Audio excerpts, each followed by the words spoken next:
네, 8월 첫째 주 특별한 초대에 오신 여러분을 환영하고 축복합니다. 우리도 함께 자리에서 일어나서 함께 찬양하며 나아갈까요?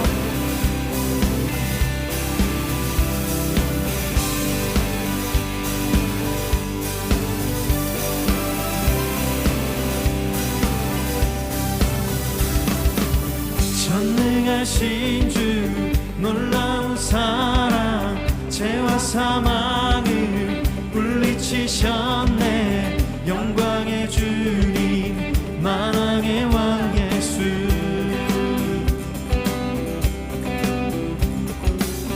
온 땅은 드는 주님의 위엄, 모든 만물이 주를 경배해. 영광의 주님 만왕의 왕 예수, 놀라우신 은혜 완전하신 사랑, 나의 죄 위하여 십자가 지신 주, 생명을 주시고 자유케 하셨네. 예수 행하신 모든 일 찬양해.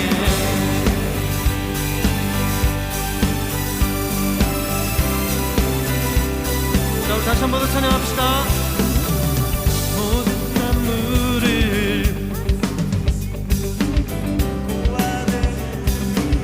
자녀 삼으신 영광의 주님 만왕의 왕 예수,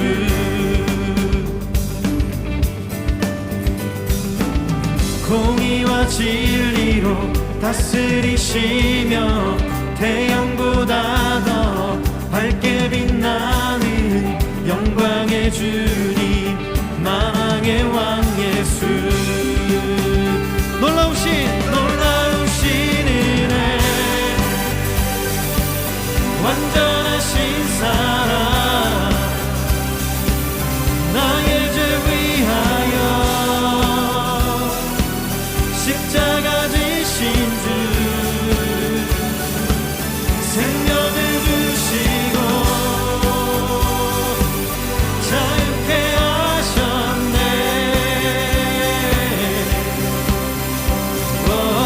예수 행하신 모든 일 찬양해.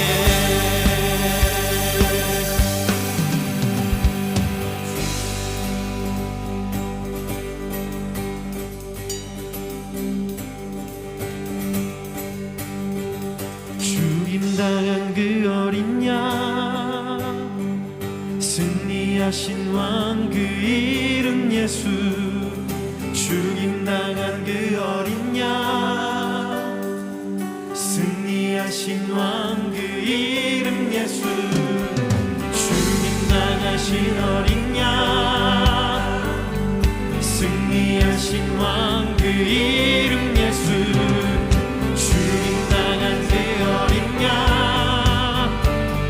승리하신 왕 그 이름 예수, 죽임당한 그 어린 양, 승리하신 왕 그 이름 예수, 죽임당한 그 어린 양, 존귀 존귀 존귀 놀라우신 은혜 완전하신 사랑, 나의 죄 위하여 십자가 지신 주,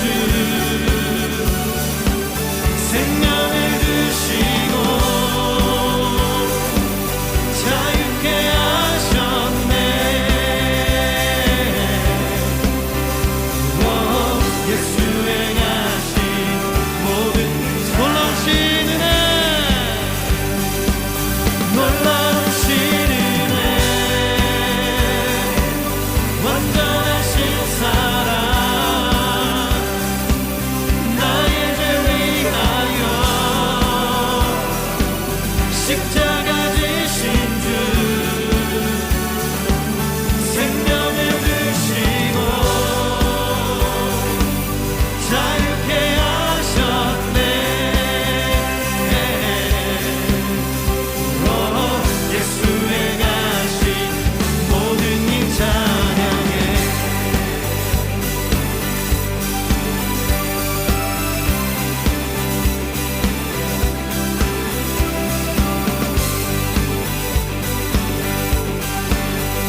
우리에게 생명을 주신 하나님을 찬양합니다. 우리 하나님께 감사의 박수 올려드립니다.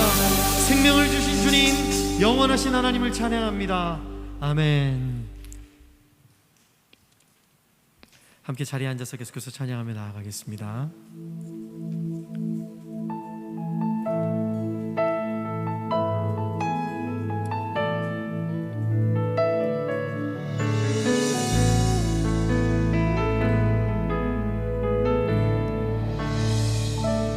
온 땅의 주인 되신 주님이 내 이름 아시며 상한 맘 돌보네.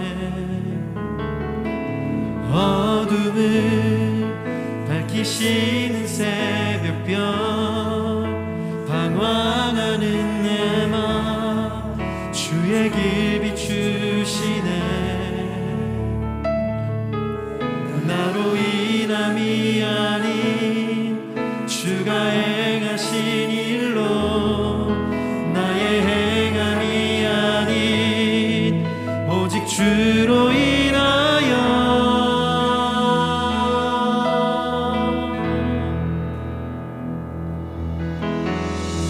나는 오늘 피었다 지는 이름 없는 꽃과 같네. 바다에 있는 파도 안개와 같지만 주는 나를 붙드시고 부르짖음 들으시며 날 귀하다 하시네.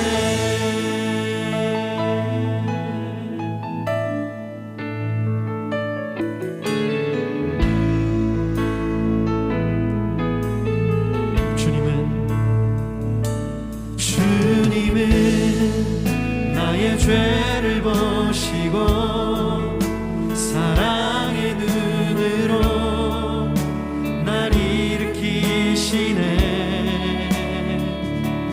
바다를 잠잠하게 하시듯 내 영혼의 폭풍 고요케 하시네. 인함이 아닌 주가 행하신 일로 나의 행함이 아닌 오직 주로 인하여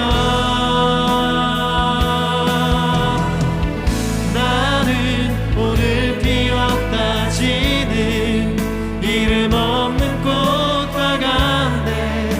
바다에 있는 파도 안개와 같지만 주는 나를 붙드시고 부르짖음 들으시며 날 귀하다 하시네.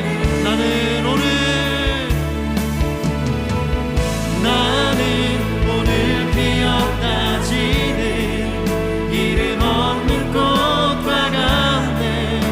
바다에 있는 파도 안개와 같지만 주는 나를 붙드시고 부르짖음 들으시며 날 귀하다 하시네.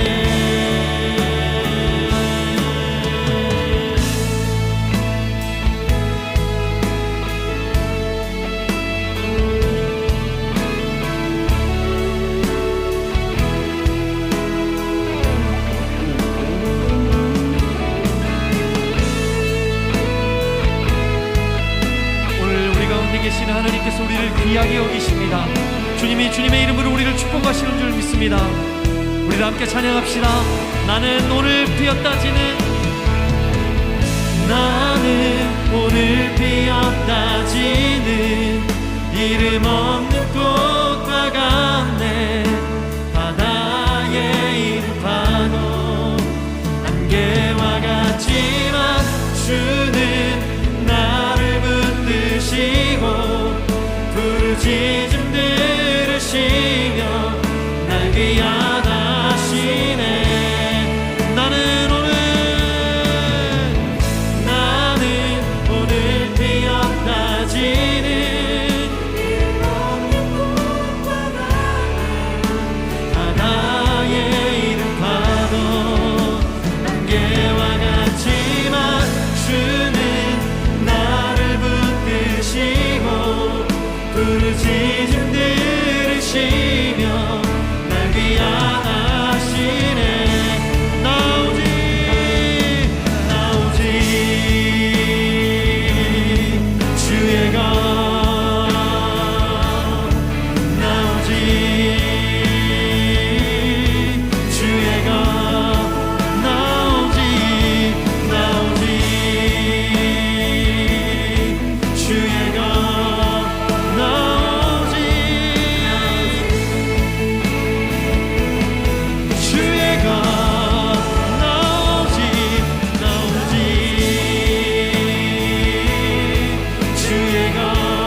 그곳 되신 주님께 우리 감사의 박수 올려드립니다. 할렐루야.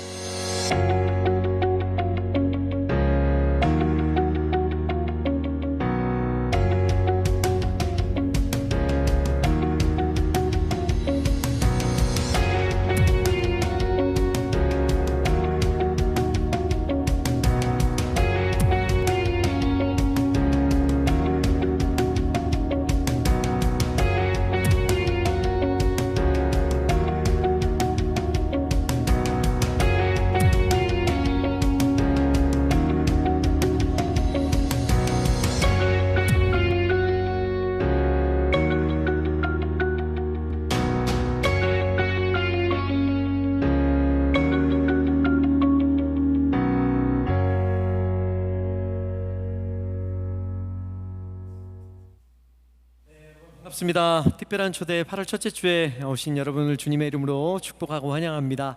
네, 날씨가 참 많이 덥죠. 더움에도 불구하고 이렇게 또 예배 드리기 위해서 또 특별한 시간을 가지기 위해서 여기 오신 여러분들, 또한 온라인으로 함께 동참하고 계시는 분들 모두를 주님의 이름으로 환영합니다. 네, 오늘은 8월 첫째 주입니다. 지난주에 저희가 광고 말씀을 드렸던 대로 또 8월은 특별한 시간으로 준비되었습니다. 함께 우리가 이 준비된 모든 이 무대와 모든 시간 가운데 함께 동참하고 또 기쁨을 나누고 또 유익한 하나님의 말씀을 듣는 시간, 그리고 변화하는 시간 되시기를 주님의 이름으로 축복합니다. 네, 오늘 먼저 말씀을 읽도록 하겠습니다. 오늘 말씀은요, 네, 로마서 12장 1절에서 2절까지 말씀입니다. 제가 말씀을 읽어드리겠습니다. 그러므로 형제들이여, 내가 하나님의 자비하심으로 여러분에게 권합니다. 여러분의 몸을 하나님께서 기뻐하시는 거룩한 산 제물로 드리십시오. 이것이 여러분이 드릴 영적 예배입니다.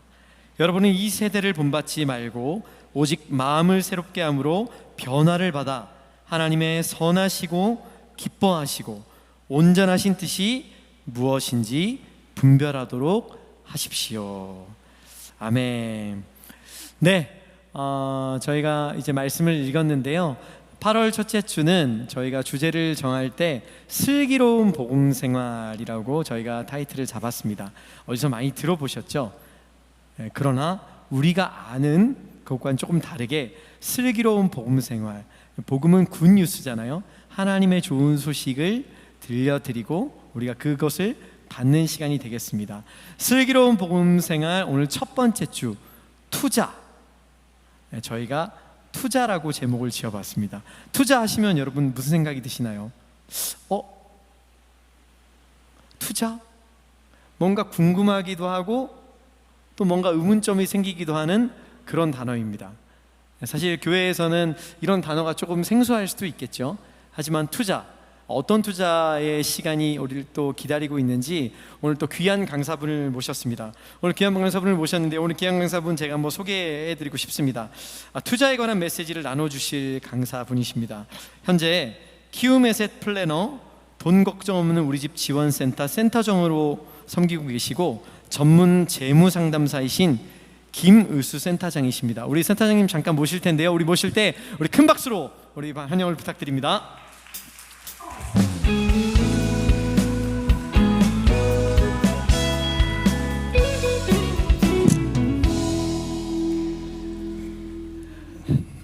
네, 센터장님 안녕하세요. 네, 안녕하십니까. 안녕하세요. 네, 제가 앞에 사실 소개 멘트를 많이 받았는데요. 네. 제가 너무 다 소개해버리면 너무 궁금증이 없으실 것 같아서, 신비감이 조금 떨어질 것 같아서 네. 제가 아주 짧게 소개를 했는데 제 소개가 마음에 드셨는지 모르겠어요. 네, 뭐 충분합니다. 네, 귀한 시간 내주셔서 너무 감사드리면서, 사실 굉장히 유명하신 분이시고요, 굉장히 바쁘신 분이십니다. 그리고 저희가 모시기 굉장히 어려우신 분이신데 저희가 간곡히 부탁드려서 오늘도 바쁘시고 또 앞에 일정이 많으셨는데도 불구하고 시간을 내주셨어요. 우리 다시 한 번 더 귀한 박수 한번 부탁드리겠습니다. 네, 센터님 제가 아주 짧게 소개를 했는데 그래도 어떤 일을 하고 계시는지 잠깐 네. 그래도 소개를 한번 해주시면 네. 감사하겠습니다. 네, 저의 소명, 제 직업을 불리길 원하는 이름은 재무 상담사입니다. 네. 근데 하는 일은 책을 저서하기도 하고 교회 가서 강의하기도 하는데 한 20년 동안 현장에서 돈을 받고 사람들이 오면 돈과 관련된 모든 것을 상담하는 일을 하고 있고요. 네, 그러니까 네. 여기서 이제 상담이라는 게 우리가 착각하는 게 돈이 많아서 남는 돈을 어디 투자하는지도 상담이지만 네. 지난주는 회생하는 파산이 되어서 회생하시는 장로님 부부가 오셨어요. 그럼 그분들이 이제 삶을 살기 힘든데 어떻게 이겨내고 가족들이 믿음으로 어떻게 이걸 바라보고 또 어떻게 돈은 숫자잖아요. 이걸 이제 회계학적으로 정리하는지 이런 것까지 다 포함한 돈과 네. 관련된 영적인 것까지 다 해서 이걸 상담하는 일을 하고 있고 이것을 재무 상담사라고 합니다. 네. 근데 이제 돈 관리도 하시는데 영적인 것도 거기에 포함해서 네. 같이 이렇게 하고 계시는 거죠? 제가 목사님은 아닌데 사실은 청년들을 만나보면 대출이 많거나 돈에 문제가 있는 분들은 영적으로도 문제가 있고 네. 하나님과 많이 멀어져 있는 거죠. 그래서 제가 청년들 올 때는 돈의 문제를 해결할 때 하나님과 연합하고 화목하는지를 먼저 확인하고 네네. 영적 생활을 잘하면 돈도 함께 이렇게 다스릴 수 있다 이렇게 네. 좀 생각하고 있습니다. 제가 얘기를 듣다 보니까 갑자기 불현듯이 저부터 먼저 상담을 좀 받고 싶다는 마음이 드는 것 같아요. 네. 너무 귀한 일 하고 계시는데요. 질문에 없는데 제가 갑자기 조금 드리고 싶은 말씀은 그러면 가장 많이 요즘 상담을 요청하시는 연령대가 있나요? 요즘은 이제 일반적으로 신혼부부들이 제일 많이 옵니다. 신혼부부들. 제가 네. 결혼예배학교 이게 두란노도 결혼예배학교 강의를 네네. 한 10년 동안 해왔고 네. 결혼예배학교 또 책도 쓰고 하다 보니 신혼부부들이 좀 많이 오고 요즘 줌 시대이기 때문에 네네. 또 청년부 강의를 많이 하면 좀 어려운 분들이 좀 많이 오고요. 네. 또 이제 그 50대 60분들도 오는데 어쨌든 중요한 것은 돈을 중심으로 우리가 이야기할 데가 없으니까 사실 네. 오늘 이런 자리도 그 교회 시간에 또 예배 시간에 이렇게 열린 공간에서 이렇게 하는 게 너무 귀하고 네. 교회가 좀 필요한 사역을 하고 있지 않냐 생각을 하고 있습니다. 네, 사실 진짜 교회에서 또 공개적인 자리에서 이 돈에 대해서 얘기하는 것이 사실 조금 조심스럽기도 하고요. 네. 그다음에 우리가 이 돈에 대한 개념에 대해서 사실 영적으로 어떻게 풀어야 되는지 참 어려운 숙제인 것 같아요. 네. 그래서 사실 투자라는 제목을 저희가 정하긴 했는데 이 투자 저희가 이제 투자는 어떤 건지는 아는데 왜 투자를 해야 되나 이게 굉장히 궁금할 것 같아요. 네. 많은 분들이 네. 투자하면 크리스찬이 투자해야 됩니까? 그러게요. 투자를 해야만 합니까? 라는 질문이 반드시 있을 것 같아요. 네. 그래서 조금 어떻게 생각하시는지 나눠주시면 좋을 것 같아요. 네, 오늘 어쨌든 한 15분, 한 20분, 25분 목사님 좀 더 해달라 그러는데 강의 시간 이야기 하겠지만 일단 우리가 사실 우리 부모님 세대 1960년, 70년, 80년대만 해도 네네. 투자를 안 해도 되는 시기였어요. 네. 그때는 이자가 은행에다가 만약에 어떤 장로님이 은퇴를 하고 은행에다가 1억을 맡겨두면 월 7, 80만 원이 나오던 시대였거든요. 네. 그러니까 지금은 7, 80만 원 받으려면 은행에 6, 7억을 맡겨야 되는 거니까 돈의 가치가 그만큼 없고 인플레이션은 있는 거죠. 특히 네. 요즘 이제 자산 가치가 올라서 이렇게 청년들이나 신혼부부들이 믿음으로 이렇게 결혼하고 아무리 믿음으로 살려고 해도 네, 집값이 너무 많이 올랐잖아요. 그렇죠. 네, 그래서 하나님 우리를 다스리고 우리를 먹인다고 했는데 또 세상에 나가 보면 진짜 하나님이 날 책임질까? 이런 믿음 없는 것도 있고 그러다 보니 이제 투자라는 것들이 그리스도인이든 아니든 우리 일반 국민들에게 하나의 이슈가 된 거죠. 그래서 예전에는 은행에만 맡겨도 먹고 사는 문제가 해결됐는데 이제는 은행에 맡기면 너무 이자가 작고 물가는 오르고 자산 가치가 오르니까 네. 투자를 해야 되지 않나? 이런 이제 대안 제시가 되는 거죠. 네네. 말씀을 듣다 보니까 제가 빨려 들어가는 것 같아요. 여러분도 그러시죠? 뭔가 궁금증이 말씀을 들으면 들을수록 제가 받은 질문이 있는데 이것 말고 자꾸 제 사심이 나오려고 네. 해서 너무 궁금한 것들이 많아져서 질문을 하고 싶은데 그런데 그렇게 바쁘신 와중에 책도 쓰셨어요. 네. 제가 오늘 책을 잠깐 가지고 네. 나왔는데요. 제목이 굉장히 인상이 깊습니다. 돈 걱정 없는 크리스천. 네. 일단 제목이 너무 끌려요. 돈 걱정이 없는 크리스천. 아니 이 책 소개 좀 잠깐 해주실 수 있으실까요? 네, 2년 전에 나왔고 두란노에서 나왔습니다. 네. 네, 제가 상담을 이 책을 쓸 때만 해도 한 17년째 일을 하고 있을 때인데 현장에서 이제 사람을 만나면 정말 돈이 없는 분들도 돈 걱정을 당연히 하고요. 네. 그런데 한 5월 2천만 원 버는 부부가 왔어요. 그러면 사실은 우리가 죄송한데 한 500만 원도 큰 급여고요. 여기 이렇게 새신자반 중에 듣는 분, 보시는 분 중에 소득이 많은 분도 있지만 대한민국 대다수가 그렇게 많지는 않거든요. 네. 그러면 500만 원, 1000만 원 벌고 위로 갈수록 돈 걱정이 없어야 되잖아요. 맞습니다. 근데 안 그런 거예요. 그러니까 교회에서 만날 때는 좋은 모습으로 만나지만 저를 돈을 내고 와서 상담을 하다 보니 마음에 있는 이야기를 하게 되거든요. 네. 근데 정말로 저렇게 돈이 많은데 왜 돈 걱정을 하지? 네, 그래서 이게 단순히 믿음 없다기보다 돈이라는 게 성경적으로 우리가 교회에서 잘할 때 너무 터부시하기도 하고 네. 그래서 돈이 많아도 적어도 돈 걱정하는 그리스도인들이 많아서 어떻게 이것들을 해결하고 어떻게 돈 걱정 없이 살 수 있는지를 조금 성경적 재정관, 네. 그러니까 투자 이론보다는 어떻게 하나님이 우리에게 말씀하시고 돈을 어떻게 바라봐야 되고 성경의 기준으로 세상의 가치관을 따라가지 않고 돈을 다루는 방법, 네. 이런 것들을 좀 다루었습니다. 그 내용이 지금 이 책 안에 다 들어있는 네. 거잖아요. 여러분 들으셨죠? 네, 제가 이 책을 홍보한다고 해서 인쇄를 받는 것이 아닙니다. 그런데 저 역시 너무 궁금하고요. 표지도 너무 예뻐요. 그리고 이제 많은 분들이 또 이제 추천사를 써주셨는데요. 여러분 궁금하시면 그리고 적극적으로 권장해 드리고 싶습니다. 돈 걱정 없는 크리스천 책입니다. 두란노에서 네. 그렇고요.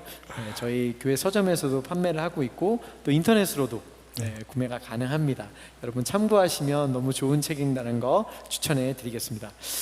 네, 질문할 것들이 사실 굉장히 많은데 제가 너무 많이 질문하면 귀한 시간을 뺏는 것 같아요. 그래서 네. 오늘 또 준비해 오셨는데 저도 너무 기대가 되고요. 현장에 계신 분들이나 또 온라인으로 참여하고 계시는 분들이 또 너무너무 궁금할 것 같습니다. 오늘 이 시간 너무 기대되는데요. 그럼 저는 갈 때를 빨리 알아야 차리는 사람이 양반이라 그러거든요. 네. 저는 그만 물러가도록 하겠습니다.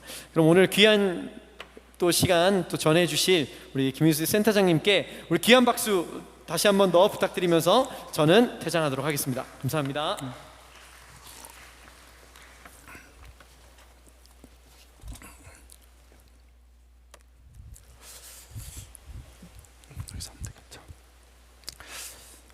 네, 한 20분 정도 오늘 강의 요청을 받았는데 사실은 재정에 대한 강의는 한 2시간 정도로 돈 전체를 다루고 그 안에 여러 가지를 다루게 됩니다.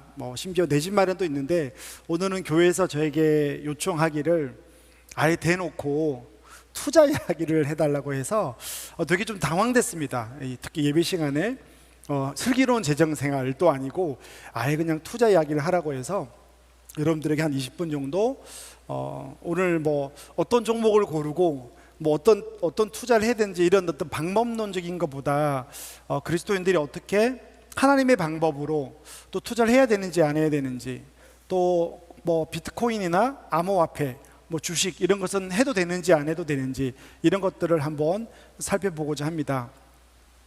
목사님이 저에게 말씀을 하나 달라고 했을 때 제가 항상 재정 생활의 이야기할 때 로마서 12장 1절과 2절 말씀을 드립니다. 이유가 뭐냐면 로마서 1장과 12장 1절 2절은 로마서 13장까지는 이방인들이 그 당시 헬라인들이었죠. 예수님을 믿음으로 믿고 오직 우리의 구원은 칭의, 오직 믿음으로만 하나님의 은혜로만 구원을 받는다는 게 로마서 11장 마지막 절까지 이야기입니다. 근데 바울은 11장 마지막을 끝내고 그러니까 하나님의 은혜로 우리는 구원을 받는다라고 끝내는데 12장 1절을 그러므로 라고 시작합니다. 이렇게 우리가 하나님의 절대적인 주권과 은혜로 구원을 받았는데 그러므로 해야 될 게 있다는 거죠. 그 첫 번째가 우리의 삶과 우리의 몸이 영적 예배로 드릴 것을 요구하는 거죠. 사실 헬라 철학은 이게 이원론적 세계관 때문에 예수님을 믿었지만 내 몸과 내 삶을 마음대로 살고 있었던 것들이 많았거든요. 그래서 바울은 그 이방인들과 헬라인, 로마인들에게 예수님을 믿고 구원받는 것은 삶까지 따라가야 된다라고 이야기를 하고 12장 1절부터 이야기하는 거고요. 그래서 12장 2절을 보면 굉장히 중요한 단어가 뭐냐면 이 세대를 본받지 말라라고 했는데 영어로 보면 패턴이라고 나와, 이 세대에 대해서. 그래서 이걸 오늘날 말씀으로 저는 같이 여러분들하고 투자를 가지고 나누고 싶은 거죠. 오늘날 믿음으로 구원받은 너희가 이 땅의 문화와 가치관을 따라가지 말고 마음을 새롭게 해서 변화를 받아서 새로운 패턴의 삶을 살아라 라는 말씀을 가지고 오늘 여러분들에게 도전을 주고자 합니다. 자, 이걸 투자론으로 왔을 때 마찬가지죠. 우리는 지난 한 1년, 2년 작년 코로나 이후에 뭐라 그럴까, 많은 그리스도인들이 투자를 안 하고 있던 사람들이 굉장히 갈등들을 하게 됩니다. 실제로 상담을 하게 되면 집사님, 저는 암호화폐 안 했는데 우리 친구가 이렇게 돈을 벌었어요. 저는 하나님의 방법이 아닌 것 같아서 주식은 투기가 아닌가요? 그래서 투기인 줄 알고 주식을 안 했는데 교회 다니는 분들이 많이 하고 있고 실제로 여기저기서 나는 1,000만 원을 넣어서 3,000만 원이 됐어, 이런 이야기를 들을 때마다 성도들이 많이 힘들어하고 나도 투자를 해야 돼, 이런 마음들이 많다는 겁니다.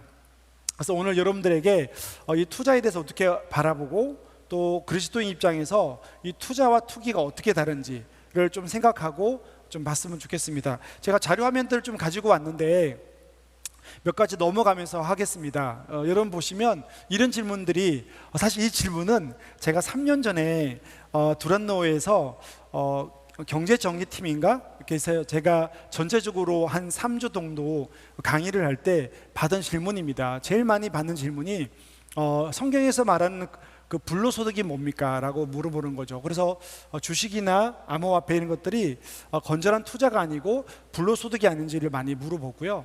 특히 이제 오늘 투자니까 주식과 비트코인 이런 것들을 해도 되는지에 대해서 많이 물어봅니다. 자, 이거부터 이제 결론을 말씀드리면 저는 해도 된다고 생각을 하고요. 우리가 오늘 이야기하는 것은 절대 진리도 아니고요. 전문가인 저의 한 사람의 견해니까 여러분들이 들어보시고 공부를 해보시기 바랍니다. 제가 다 맞는 것도 아니기 때문에 저의 개인적인 의견을 여러분들에게 드리고자 하니 여러분들이 한번 판단해 보시고 여러분 믿음 생활에 적용하면 좋을 것 같습니다. 왜 저는 주식이 불로소득이 아니라고 보는가 하면 우리가 은행에다가 주식이 불로소득이라고 생각하는 분들은 내가 돈을 넣었는데 아무것도 하지 않았는데 돈이 자동으로 불려지는 것, 그래서 불로소득이라고 생각하는데 틀린 말은 아닙니다. 하지만 조금만 생각해 보면 그리스도인들이 은행에다가 돈을 넣어놨어요. 요즘 파킹 통장이라고 해서 저축은행에 보통 예금이 말고 자유 입출금으로 하루를 맡겨도 연 2% 정도 이자를 줍니다. 아니면 메이저 은행에다가 돈을 우리가 100만 원을 넣거나 1,000만 원을 예치하면 연 한 1%, 한 1, 2%의 이자를 줍니다. 그러면 그것은 불로소득입니까? 똑같은 이치인 거죠. 사실은 은행에서 우리가 은행에 1,000만 원을 넣어두고 아무것도 하지 않았지만 1년 뒤에 100만 원이 붙었다. 그러면 그것도 사실은 일하지 않는 돈, 불로소득이 되는 거지만 사실 그렇지 않습니다. 일하는 돈입니다. 우리가 은행에다 돈을 맡기면 은행도 일을 하게 되고요. 여기저기 기업에다가 대출을 빌려주거나 기업에다가 벤처에다 투자하거나 이런 일들이 은행에서 하게 됩니다. 우리가 S전자를 샀을 때 그 주식은 반드시 주식회사이기 때문에 주식회사는 열심히 일해서 많은 생산성을 높이고 거기에 직원을 두고 직원의 가족을 먹여 살리고 그 기업이 성장하게 됩니다. 그래서 결국은 우리가 은행에다가 돈을 맡기나 투자를 하거나 그게 이자가 붙거나 수익이 붙었을 때 이 모든 것은 불로소득으로 보기 힘듭니다. 그런데 우리가 조심해야 될 것들이 있습니다. 그리스도인들이 투자냐 투기냐를 이야기할 때 세상은 불로소득이 아니다라고 하지만 사실 우리 그리스도인들은 그 과정에서 되게 조심해야 되는 것도 있는 거죠. 은행에도 불로소득이 아니라고 했지만 우리가 주식이나 투자로 넘어올 때 그 투자가 투기가 될 가능성이 많습니다. 그래서 가장 큰 게 투자와 투기를 어떻게 구분하느냐 한번 생각해 보십시오. 어떤 건 투자고 어떤 건 투기다. 사실은 여러분 전문가에게 물어봐도 대답이 다 다를 것 같고요. 저에게 물어봐도 저는 투자와 투기는 종이 한 장 차이고, 어떨 땐 내가 투자의 마음으로 투자를 할 수도 있지만 또 내 마음에 욕심이 생기고 하나님에 멀어지고 내 삶에 내가 주인이 되어서 돈에 눈이 멀면 그 투자는 투기의 마음이 될 수가 있는 거죠. 그래서 이런 부분에서 좀 정리를 해드리면 주식 투자는 나쁘지 않다. 근데 왜 은행은 조금 안전하고 문제가 없는데 왜 우리가 주식은 그렇게 못하게 하거나 위험하다고 말을 할까고 했을 때, 실제적으로 주식이 가격이 변동이 심하기도 하지만 주식을 할 때 우리 마음이 건전한 투자의 마음으로 하기보다 투기의 마음들이 더 많은 거죠. 그래서 투자와 투기의 마음은 어떻게 다를까 하면 투기의 마음은 시간을 기다리지 못하고 그 다음에 적정한 수익을 뛰어넘는 대박을 노리는 것, 그 마음을 많이 뺏기면 우리 누구나 다 주식을 사놓고 투기의 마음을 가질 수 있는 거죠. 그래서 그리스도인들은 주식을 하는 행위 자체가 죄가 되거나 나쁘다고 저는 생각이 들지 않고요. 그 행위를 얼만큼 내 일을 가지고 소명을 가지고 일하면서 건전한 투자를 하는지에 대해서 기준을 삼으면 좀 될 것 같습니다. 저기 3번째 질문도 있는데, 부동산 투자도 오늘 좀 질문이 있어서 나중에 이 질문 가지고 대답을 좀 해드리도록 하겠습니다. 그래서 우리가 투자와 투기를 이렇게 좀 구분할 수 있고요. 어쨌든 돈이 지배하는 시대인데, 제가 여러분들하고 오늘 크게 이제 한 10분, 15분 남은 시간 동안 나누고 싶은 것은 두 가지입니다. 하나님이 돈에 대한 마음. 네, 여러분들이 이제 예수님을 믿고 구원받고 하나님 나라에 들어오셨으니까 새신자 반이지 않습니까? 그러면 먼저 여러분들에게 제가 알려주고 싶은 것이 뭐냐면, 하나님이 돈에 대한 어떤 관심과 하나님 아빠가 어떤 마음이 있는지를 저는 말해주고 싶은 겁니다. 여러 가지 11조에 대한 이야기가 있지만 신명기 14장과 12장을 보면 여러분들이 나중에 한번 찾아보십시오. 계속 나오는 게 11조라는 게 그냥 주님께 돈을 바치고 하나님이 가난하니까 돈을 내라. 그 당시에 이집트 문화는 그랬습니다. 메소포타미아와 고대 근동 지역에 그때도 다른 나라와 다른 지역도 11조가 있었습니다. 제사장에게 10의 1을 바치는 거죠. 하지만 그들은 가짜 신임으로 그냥 10의 1을 바치면 끝났습니다. 하지만 우리 하나님이 원하는 것은 저 문구에 이런 말들이 자주 나옵니다. 너희가 함께 내 앞에 나와 함께 먹고 즐거워 마시라. 하나님이 원하는 것은 우리가 그분 앞에 나와, 중요한 겁니다, 먹고 마시는 것들을 함께 하는 겁니다. 그래서 구약 전체에 흐르는 부에 대한 이야기는 개인에 대한 이야기가 아니고 하나님 공동체, 하나님 나라, 교회, 이렇게 보시면 됩니다. 자, 그럼 우리가 공부를 하나 했습니다.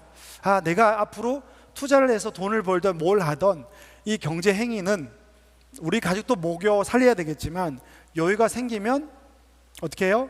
교회 공동체 안에 가지고 나와서 주님 앞에서 함께 먹고 즐거워 마시면서 가난한 자들을 돕고 교회 안에 어려운 지치들을 돕는데 이 돈이 쓰여져야 된다는 것들 주님께서 11조를 통해서도 말씀드리고 있습니다. 이게 제사인데요, 우리가 주님께 나가서 제사 지낼 때 이게 뭔지 아십니까? 소와 양의 껍질입니다. 이것도 여러분 공부해 보시면 되게 재밌습니다.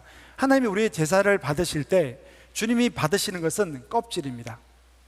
소나 양을 잡아서 껍질을 태우면 그게 화제가 되어서 향기로운 제사의 냄새가 되는 거죠. 그래서 제사가 끝나고 나면 고기 있죠. 고기는 우리가 먹습니다. 저는 이걸 보면서 하나님이 그 고대 근동 사회에서 이런 제사법을 만들 때도 하나님은 우리가 인간들이 못 먹는 껍질을 향을 태워서 제사로 받으시고 그 다음에 남은 고기를 우리에게 주시는 거죠. 그래서 이런 것들을 보면서 우리 교회 안에서 돈은 공동체로 함께 쓰여지고 하나님이 기뻐하시는 것은 우리가 함께 먹고 즐거워하는 것을 알려주는 것을 알 수 있습니다.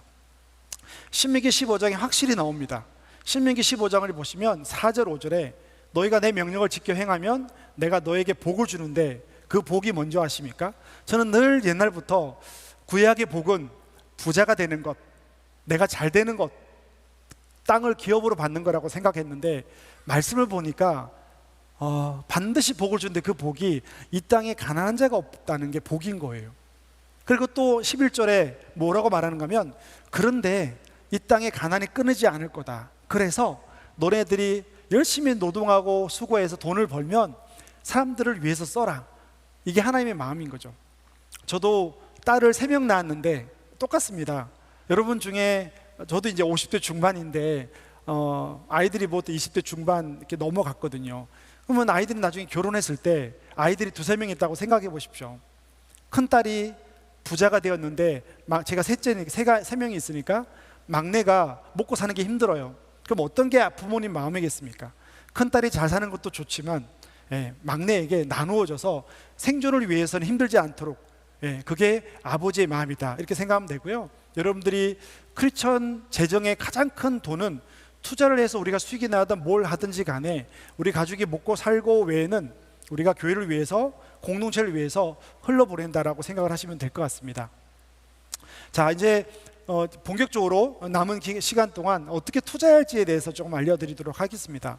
먼저 제가 지금 19년 동안 투자하면서 생각보다 제가 누구의 돈을 손해보거나 그렇게 한 적이 없거든요. 그것은 제가 잘해서가 아니고 투자의 원칙을 지켜서입니다. 투자의 원칙은 뭐냐면 첫 번째가 뭐냐면 여러분들이 용도를 나누는 겁니다. 우리가 어디 투자할 때 네임택을 붙인다 그러죠. 그래서 가장 안 좋은 것은 막 돈을 그냥 굴리는 것들이 그리스도인들에게 되게 안 좋습니다. 그래서 이런 거 있죠. 1,000만 원이 2천이 되고 2천이 5천이 되고 5천이 1억이 되고 1억이 5억이 되고 이 모든 것은 누가복음에 나오는 부자와 나사로하고 똑같습니다.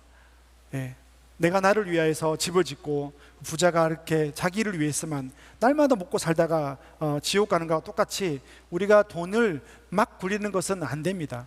제일 중요한 것은 뭐냐면 주님이 주신 돈을 아까 이야기했지만 저축계좌가 너무 낮고 인플레이션이 있다 보니 우리는 적절하게 투자를 해야 되는데 그래서 용도를 나누는 거죠. 어떻게 용도를 나눌 수 있습니까?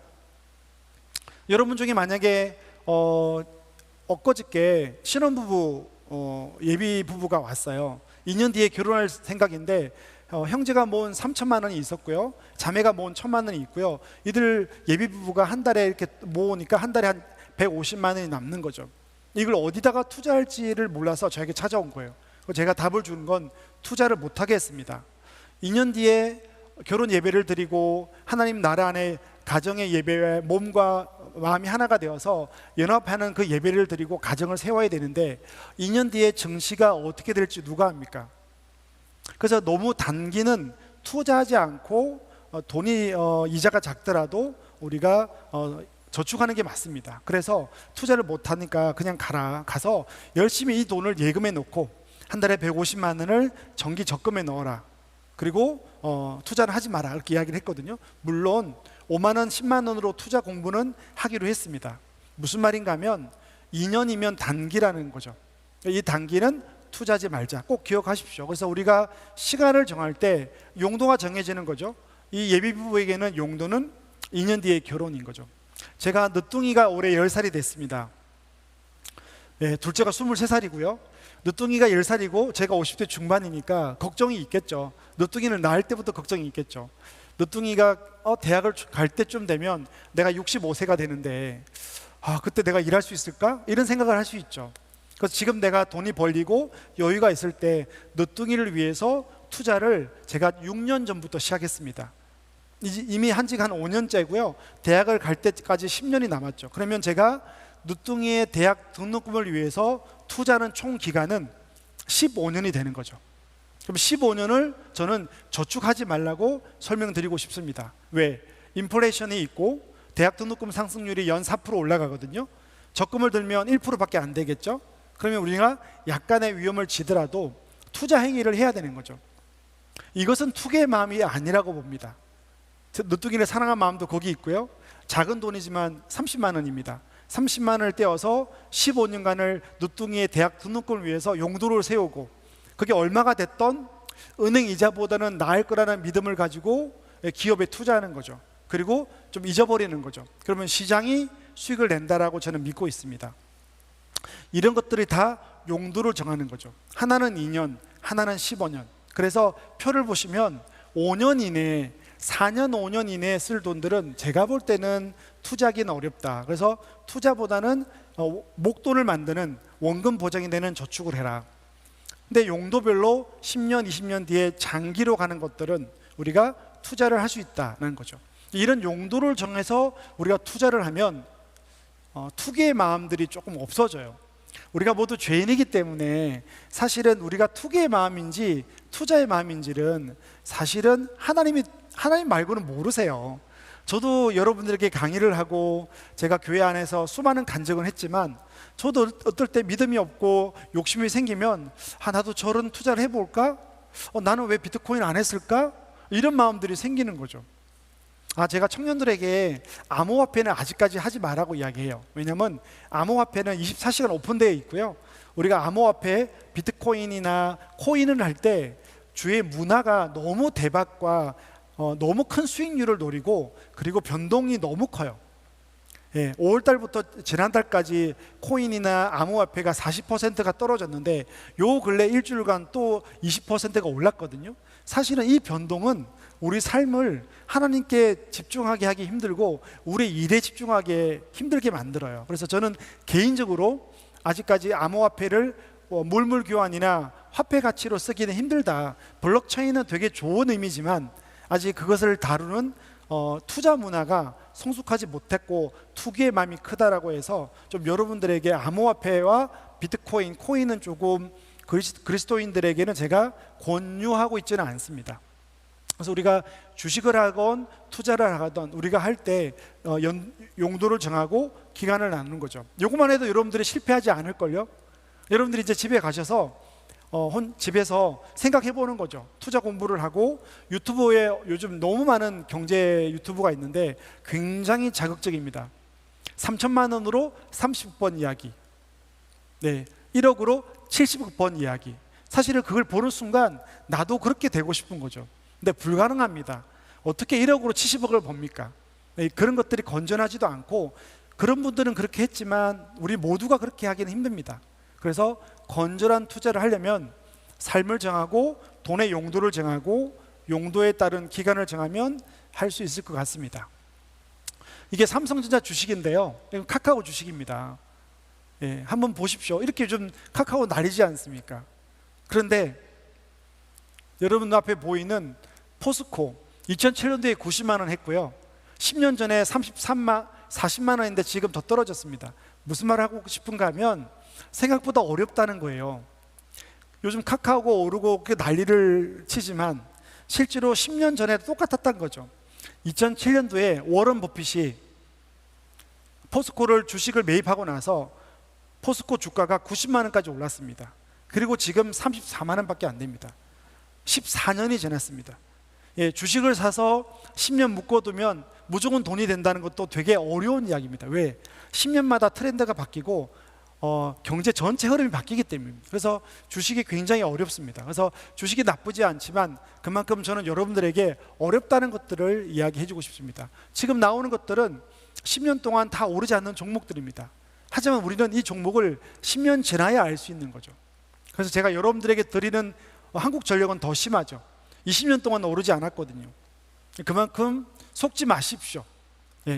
요 근래 코로나 이후에 주식이든 자산 시장이 굉장히 많이 올라서 지금 나도 빚을 내어서 내 모든 돈을 몰빵해서 하면 될 것 같지만 안 그렇습니다. 우리 영혼이 다 지치고 우리 마음을 다 빼앗깁니다. 그래서 여러분들이 건전한 투자를 하려면 제가 여러분들에게 권유하고 싶은 게 하나 있습니다. 그것은 아까 요 방법입니다. 용도를 정하고 기한을 정하고 이런 방법대로 여러분들이 한번 해보시고요. 제가 하나만 더 보겠습니다. 글로벌 펀드입니다. 제가 이 펀드가 좋다는 개념이 아니고요. 이 펀드를 볼 때 잘 보시면 굴곡이 있는 것들은 중간 계단에 떨어질 때 파는 사람들은 반드시 손해를 봅니다. 그래서 여러분 중에 나는 투자를 해서 이건 제가 이 펀드라는 것은 인덱스를 이야기합니다. 시장. 그래서 개별 종목에 투자하지 마시고요. 가능하면 평균값인 시장에다가 투자를 하십시오. 그리고 한 5년, 10년 기다리면 자연스럽게 은행의 이자보다는 한 두세 배 정도 많이 받을 수가 있습니다. 예, 그래서 그냥 한 5년, 10년 놔두는 거죠. 그래서 이게 글로벌 펀드고요. 이건 국내 펀드고요. 이것은 미국 ETF에 투자하는 펀드입니다. 그러니까 제가 특정 펀드가 좋다는 개념이 아니고요. 시장은 중간에 금융위기가 오던 코로나가 오던 기다리면 시장은 회복되는 거죠. 왜? 자본주의의 기본은 주식회사고요. 어떤 기업이 부도나더라도 또 어떤 회사는 또 살아나기 때문에 그 시장을 다 반영한다고 볼 수 있습니다. 어쨌든 마무리를 하자면 여러분들이 주식을 할 때는 좀 조심해라. 하지만 주식이 비성경적이나 나쁜 것은 아니다. 그래서 아이들 용돈 받은 거 있죠. 이런 것들은 뭐 애플이나 삼성전자나 뭐 여러분들이 공부하셔서 이런 것들에다가 장기로 넣어두는 것도 나쁘지 않습니다. 하지만 주식을 하게 되면 앱을 봐야 되고요. 생각보다 어렵습니다. 그래서 제가 전문가가 추천하는 방법은 주식보다는 여러분들이 시장에다가 투자라고 이야기를 하고 싶습니다. 거의 다 마무리가 됐고요. 자, 정리를 좀 해드리겠습니다. 그리고 질문도 있으니까 질문도 좀 받고 하겠습니다. 우리가 투자라고 있을 때 제가 무슨 이야기를 할까라고 생각해 보니까 요즘 시장은 전부 투자를 하고 있습니다. 어떨 때 보면 청년들을 만나보면 투자가 아니고 투기를 하고 있습니다. 근데 교회에서 이 이야기를 가르치지 않으면, 교회가 이 이야기를 건전한 투자를 이야기하지 않으면 사람들은 세상에 나아가서 모두 투자를 합니다. 그런데 투기의 마음으로 세상과 똑같은 방법으로 투자를 합니다. 그래서 교회가 가르치는 거죠. 그래서 오늘 결론은 투자는 나쁘지 않는 거다. 하지만 투자를 우리가 하는 날마다 우리 마음이 주식을 사놓고 주식이 나쁘지 않지만 날마다 앱을 보고 가격 변동이 날마다 있는데 매 시간마다 들여다보는 것은 굉장히 하나님과 화목하기가 힘듭니다. 그래서 제가 여러분들에게 대하는 용도를 정하고 단기 자금은 저축을 하고 중장기를 투자를 하되 용도를 정해서 투자라고 이야기를 해드렸고요. 그리고 가능하면 암호화폐는 아직까지 변동이 너무 크고 너무 투기가 많으니 안 했으면 좋겠다는 게 저 개인적인 생각이고요. 주식은 나쁘지 않지만 되게 어렵다. 그러면 그리스도인들이 어떻게 투자할까 했을 때 금융 쪽에서는 시장에다가 투자하는 거죠. 미국 인덱스, 그냥 코스피 200, S&P, 다우, 그 다음에 나스닥, QQQ 이런 것들이 있거든요. 그걸 ETF라 그러는데 여러분들이 한번 공부를 해보시기 바랍니다. 그래서 그리스도인들은 세상과 달라야 되는 거죠. 왜 달라야 되는 줄 아세요? 세상은 하나님 없이 사는 고한 거예요. 그래서 자기가 자기 인생을 책임지고, 그리고 그분들은 죽고 나면 끝이라고 생각하기 때문에 이 땅이 굉장히 중요해요. 한 번 살면 끝나기 때문에 잘 먹고 잘 살아야 되는 거죠. 하지만 그리스도의 피로 새 생명이 된 우리들은 이 땅도 중요하지만 그리스도가 나중에 육체의 몸을 가지고 부활했듯이 언젠가 이 끝 마지막이 있고 그 뒤는 새 생명의 삶이 있기 때문에 우리는 달라야 되는 거죠. 그래서 우리가 더 힘든 거예요. 이 땅에서도 잘해야 되고 마지막 하나님 나라를 또 꿈꾸고 우리가 소망해야 되는 거니까. 그래서 이 안에서 여러분들이 투자냐 투기냐는 여러분 마음에 달려 있고, 날마다 투기가 아닌 투자를 하면서 하나님과 화목하는 그런 삶을 살았으면 좋겠습니다. 이상으로 마치겠습니다.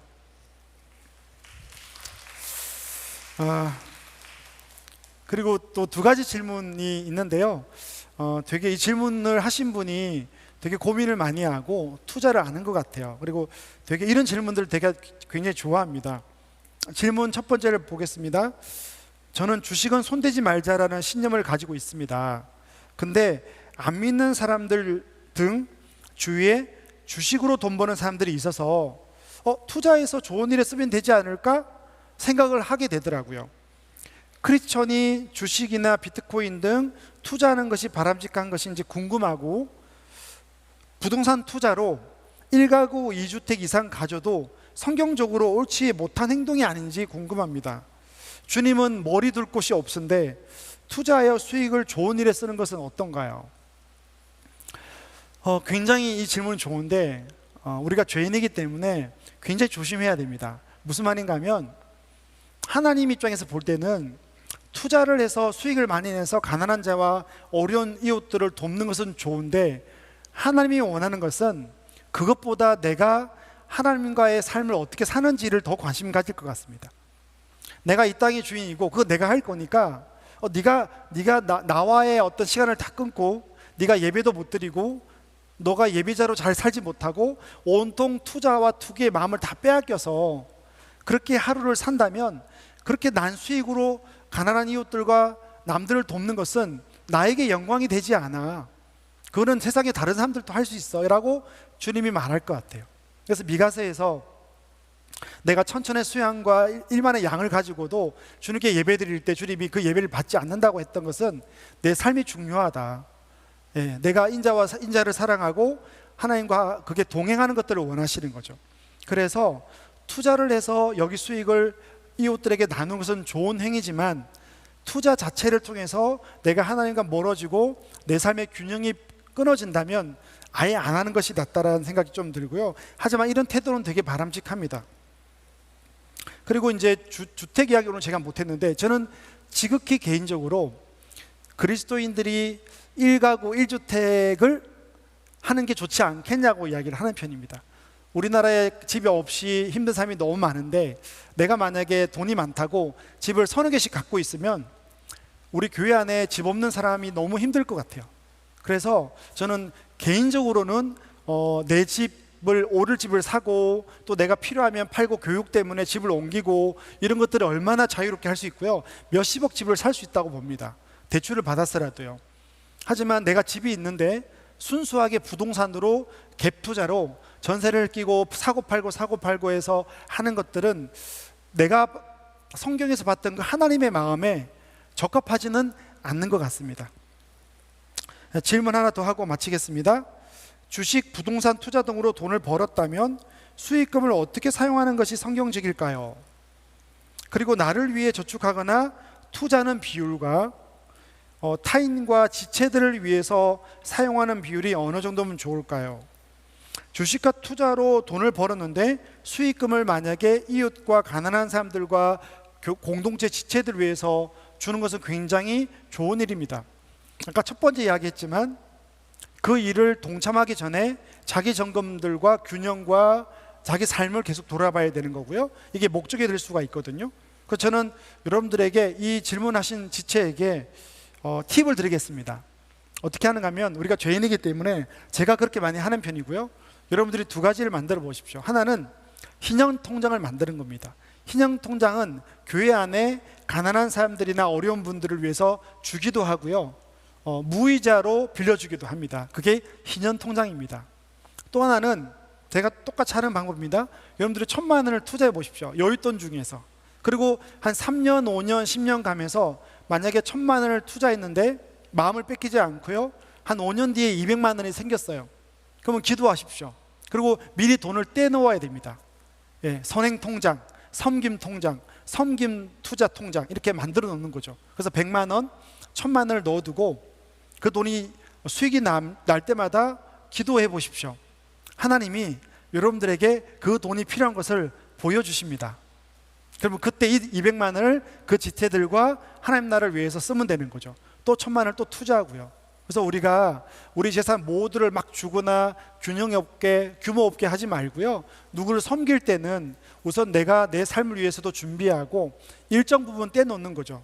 10분의 1은 11조, 10분의 1은 섬김 통장, 10분의 1은 선교와 기부, 이렇게 떼놓고, 통장을 떼놓고 거기서 투자해서 수익이 나면 얼마든지 쓰면 되는 거죠.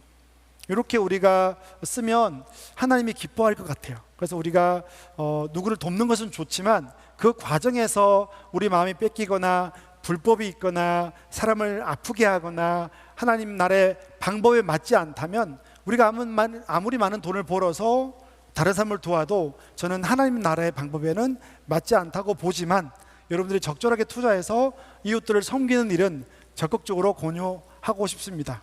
네, 감사합니다.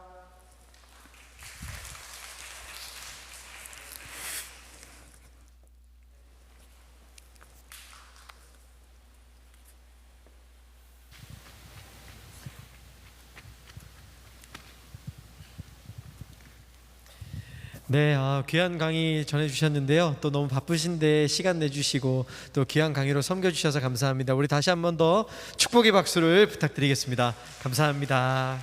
감사합니다. 네, 강의를 잘 들으셨죠? 네, 너무 또 좋고 유익한 시간이었습니다. 저희가 알아야 되는 부분들이 반드시 있는 것 같습니다. 저희가 그리스도인이지만 저희도 세상에서 똑같이 살아가는 사람들이기 때문에 저희가 분명히 또 알아야 되는 영역들이 있다라고 저는 믿는데요. 또 이런 것들을 우리가 또 잘 받아들이고 또 그리스도인으로서 잘 분별하면서 살아가는 크리스천이 되었으면 좋겠습니다. 네, 지금 이 시간은요, 고 하영주 목사님의 추모 영상을 보겠는데요. 내일이 바로 이제 하영주 목사님의 돌아오는 10주기가 되는 날입니다. 저희 교회가 사랑하는 우리 하영주 목사님 영상을 먼저 보신 후에 다음 순서를 진행하도록 하겠습니다.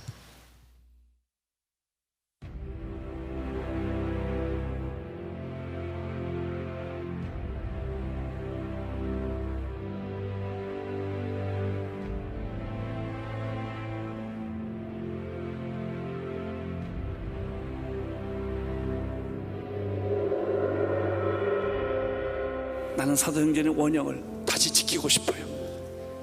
그런 교회를 다시 만들고 싶어요. 교회는 이 세상의 유일한 희망입니다. 아버지의 아들로서 하나님을 바라보는 그 마음과 그 태도를 좀 배우고 싶어요. 제가 한 목사님 같이 있으면 어떤 일을 하더라도 이거는 잘 될 것이다. 그런 안정감을 느낀 적이 꽤 많아요. 정말 제가 부족한 부분을 하 목사님을 만날 때마다 채울 수가 있었어요. 그게 믿음이에요. 그 말씀은 지금도 저를 지탱해주는 최고의 격려입니다. 하 목사님, 제가 어떻게 목사님을 도와드려야 되나요? 부목사가 뭐 하는 거예요? 라고 물었을 때 하영주 목사님께서 한마디로 정리해 주셨어요. 내 꿈을 함께 꾸어달라. 그래서 저는 그게 지금도 저를 이끌고 있어요.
네, 내일부터 이제 고향주 목사님 추모 기간인데요. 내일부터 한 주간 새벽 예배에서 목사님의 살아생전 설교 영상을 편집해서 그 설교 영상으로 새벽 예배를 드리게 됩니다. 또 많이 동참하시면 새벽에 큰 은혜가 있으시리라고 믿습니다. 네, 오늘 8월 첫 번째 주 특별한 초대에 오신 분들을 축복하고 싶습니다. 오늘도 귀한 분들이 참석하셨고 또 부속실에도 지금 참석하고 계시고 또 온라인으로도 많이 참여하고 계시는데요. 함께 예배드리시는 모든 분들이 다 하나님께서 이 자리로 초청해 주신 분이십니다. 우리 귀한 분들을 좀 축복하고 싶습니다. 우리 팔을 뻗으셔서 옆에 있는 분 바라보시면서 한번 함께 축복하며 나아가겠습니다. 당신이 걸어온 그 길에 주님이 손잡고 계시니 은혜의 길 사랑의 길